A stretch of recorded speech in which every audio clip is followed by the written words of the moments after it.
Chris and his fish. Christopher wants a pet.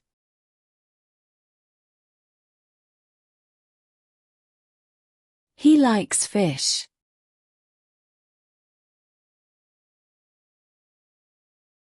Fish are easy to take care of.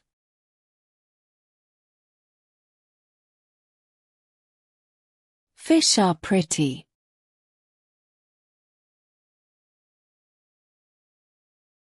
Christopher thinks he is responsible enough too.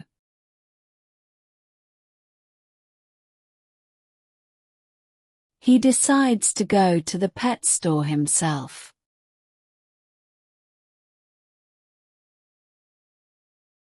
He buys a fish.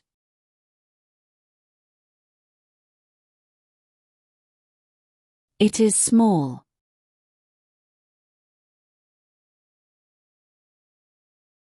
It is red and black.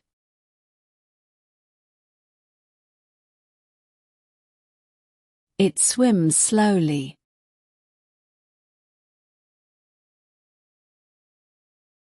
Christopher puts it in a tank.